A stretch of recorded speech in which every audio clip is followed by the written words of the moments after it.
Germany's pension reserve fund is on track to legally run dry by 2028. That's not an outsider's guess. It's a warning straight from the German government's own numbers. And it's just one sign that the system almost 90% of German retirees depend on is entering the most unpredictable stretch in its history. For decades, German workers were told a simple story: work hard, pay in, and the state will take care of you. That promise still exists on paper, but underneath it, the math has quietly stopped adding up. In the next few minutes, we'll break down exactly why that's happening, who gets hit hardest, and what's already changing because of it. First, here's the basic idea behind Germany's pension system, in plain terms.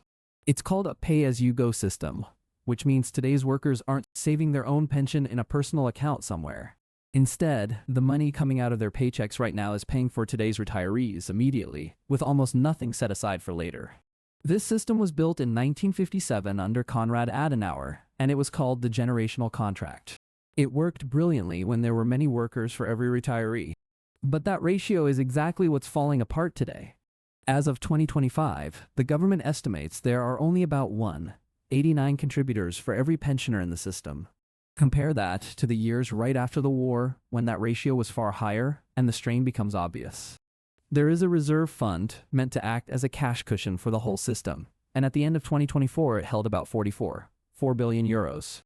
That sounds like a lot, but it's only enough to cover about 1.5 months of pension payments nationwide. So why is this cushion shrinking fast, exactly when people expect more stability, not less? The honest answer is demographics, and the numbers here are hard to ignore. Germany's baby boomer generation, born mostly in the 1950s and 60s, is retiring in one long wave over the next 20 years. By 2039, the government expects around 13.4 million workers to have crossed the official retirement age of 67. That's roughly 1 in 3 of everyone working today. At the same time, fewer babies are being born to replace them in the workforce.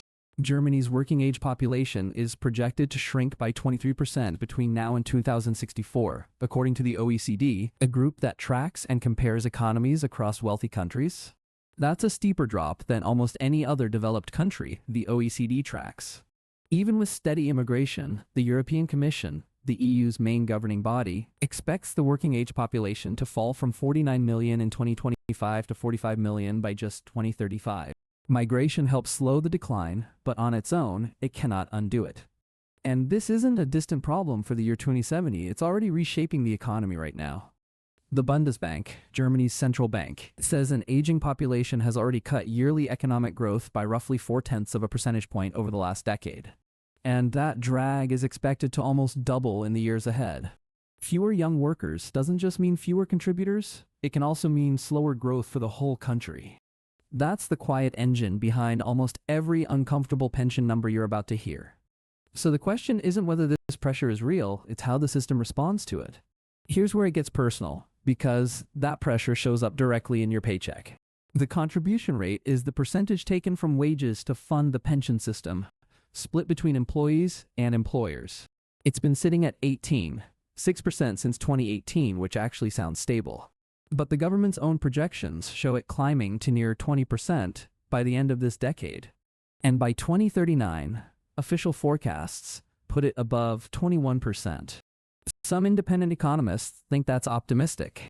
The Bundesbank has modeled a scenario where, if today's benefit levels are simply held in place, the contribution rate could reach 29% by 2070. That's nearly 10 points higher than today, coming straight out of future workers' wages. Meanwhile, the government is already leaning harder on general tax money to keep the system afloat. In 2025, federal transfers into the pension system reached about 120 billion euros. That's roughly 30% of all the money flowing into the pension system that year. The European Commission has pointed out that this is now around a quarter of the entire federal budget. Money that could go toward roads, schools, or defense is instead propping up pension payments. And it's not just workers and taxpayers feeling the squeeze, retirees are too. The taxable share of a new pension keeps rising every year, moving up 0.5 percentage point annually since 2023. For pensions starting in 2025, 5% of the payment now counts as taxable income. By 2058, on the current path, that number reaches 100%. So the same pension check, in real terms, is being taxed more heavily with each passing year. But contribution rates and tax rules are only half the picture, because everyday costs are moving against retirees too, no matter what the government caps. Inflation is one layer most pensioners simply can't out-earn. Prices jumped 9% in 2022, the sharpest rise in decades, and pensions on a fixed schedule don't adjust in real time. 2023 wasn't much easier, with inflation still running at 9%.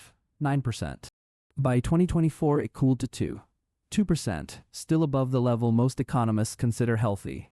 Strong wage growth in 2024, up 4%, actually helped push pension payments higher that year. But leaning on unusually strong wage growth to rescue pension increases isn't a strategy, it's a hope. Rising costs outside the pension system make things harder still, and long-term care is one of the clearest examples. The average out-of-pocket cost for a nursing home room passed €3,100 a month by mid-2025. That's an 3% jump in just 1 year. A single serious care need can quietly wipe out a modest pension in a matter of months. And for those already struggling, the safety net underneath the pension system is under strain too. Just over 1.26 million people received basic income support for the elderly or disabled in December 2024. That's up more than 4% from the year before and still rising. Around 738,000 of those recipients were already past retirement age. In plain terms, the number of retirees who can't cover basic living costs on their pension alone is growing, not shrinking. It's fair to ask, does this pressure land on everyone equally? No, and the gaps are bigger than most people realize. Start with gender. The average monthly old age pension for men in Germany was €1,532 at the end of 2024. For women, it was €915, barely 60% as much. Once you strip out survivor pensions passed down from a spouse, that gender pension gap widens to almost 40%. Then there's household type. Single women over 65 live on an average net income of about €1,858 a month. Older couples, by comparison, average €3,759. Living alone in retirement, especially as a woman, carries real financial risk in Germany today. Self-employed workers face a different gap entirely. Germany is one of only 5 OECD countries where most self-employed people aren't required to pay into the pension system at all. If they haven't saved elsewhere, they can reach retirement with almost nothing from the state pillar. Even employees who do everything right can find their backup plans weaker than they assumed. Occupational pensions, offered through employers, have stagnated at around 21 million active accounts since 2019. Coverage depends heavily on where you work. About 86% of large companies offer one, but only 25% of small firms with under 10 employees do. And Reister, the government-subsidized private pension plan built to fill exactly this gap, has been losing contracts every year since 2018.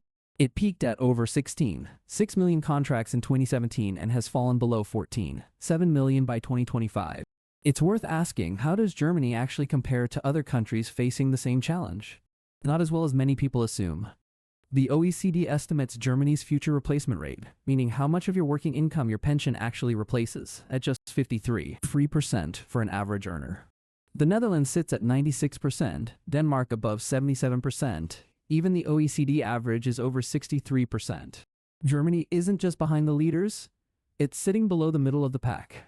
Part of the reason is how little money Germany has actually set aside in dedicated pension funds. Pension financial assets equal just 4% of GDP in Germany. In Denmark, that figure is over 200%. In the Netherlands, over 150%. Most wealthy countries built large pools of invested pension money as a backup. Germany, by comparison, is running mostly on next year's paychecks. This shows up in real outcomes for retirees, not just spreadsheets. Germany's relative poverty rate among older people sits at 12.6%, according to the OECD. That's higher than the Netherlands, Denmark, and France, though still lower than the UK or Switzerland. So the picture isn't the worst in the world, but it's far from the safety net most Germans imagine they're paying into. So what is actually being done about all of this right now? More than most people realize, and some of it is already law. Germans have quietly started adapting long before any law forced them to. Employment among people aged 55 to 64 rose from 65% in 2014 to 75% by 2024. Even work past the official retirement age is climbing. Employment among 65 to 69-year-olds has nearly doubled in a decade.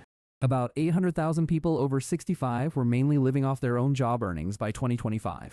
For a growing number of Germans, work isn't just a lifestyle choice anymore, it's quietly becoming part of the retirement plan itself. That's exactly the shift the government is now trying to formalize. The government extended its promise to keep the pension level at 48% of average wages all the way through 2031. Without that extension, the level was on track to slip to 47% instead.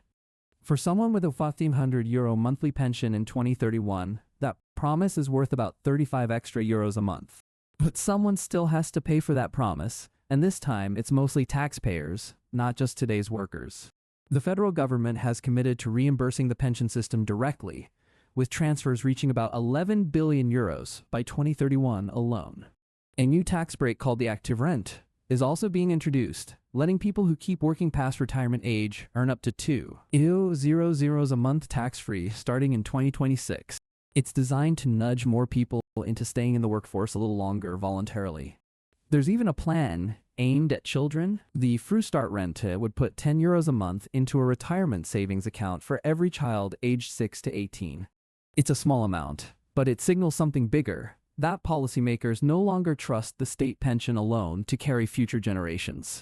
Behind all of this sits a government commission, the Alterssicherungskommission, which delivered 33 recommendations in 2026. Among them, gradually linking the retirement age to life expectancy after 2031, which could push it past 67. Ending the special early retirement route that currently lets some long-insured workers leave at 63. And creating a brand new, mandatory, capital-funded layer to the pension system, funded by an extra 2% contribution split between workers and employers. None of these are guaranteed to become law exactly as written, and that uncertainty is precisely the point of everything we've covered so far. So here's the real question underneath all of this. What does it actually mean for you?